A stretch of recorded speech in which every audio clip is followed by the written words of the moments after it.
Hi everyone, I hope everyone is okay. I just kind of wanted to do a video with everything that's going on in the world right now. Firstly, I just want to send my condolences to George Floyd's family and all the other families that have lost someone due to police brutality and racism.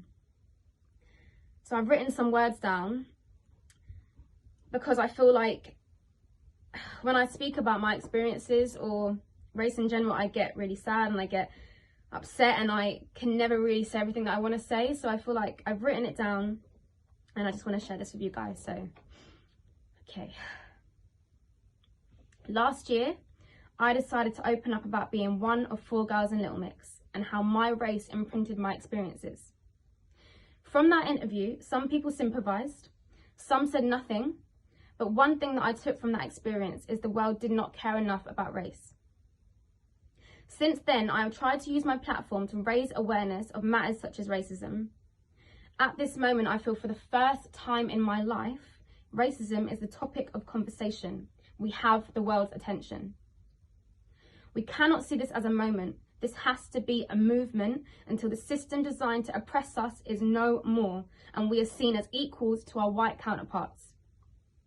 This is not something that can happen overnight. Black people have been oppressed for over 400 years.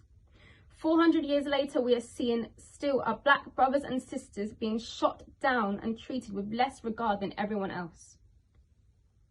My parents are both mixed race.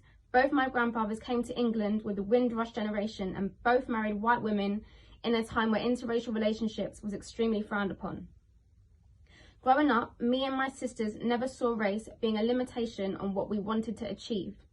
Because if our grandparents can raise mixed race children in the 60s, we could do anything.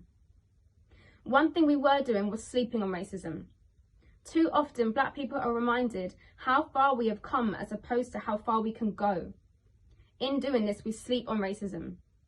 Think about it. Do you ever hear white people having to be thankful about how far they have come as a race? There comes a point in every black human's life, no matter how much money you have or what you have achieved, you realise racism does not exclude you. 9 years ago, after joining Little Mix, I had the biggest awakening of my life. When we were filming Wings, we worked with Frank Gatson. He said to me, "You're the black girl, you have to work 10 times harder." Never in my life had someone told me that I would need to work harder because of my race. Later on, what Frank Gatson said made sense. I learned that the dream of being in the biggest girl band in the world came with its flaws and consequences. Consequences such as knowing about the existing underlying racism in the creative industries. You learn to understand you can't be seen to be too loud or too opinionated, otherwise you're deemed a diva or aggressive. You learn that by walking into a room, you are deemed unapproachable or offish before anyone has even approached you. You learn that by voicing your opinion about the lack of diversity within the industry is like smashing your head against a brick wall.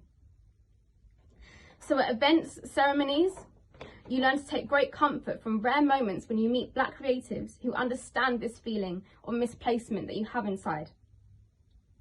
So for that moment, the dream is alive. And then just like that, reality hits you. My reality was feeling lonely while touring to predominantly white countries. I sing to fans who don't see me or hear me or cheer me on.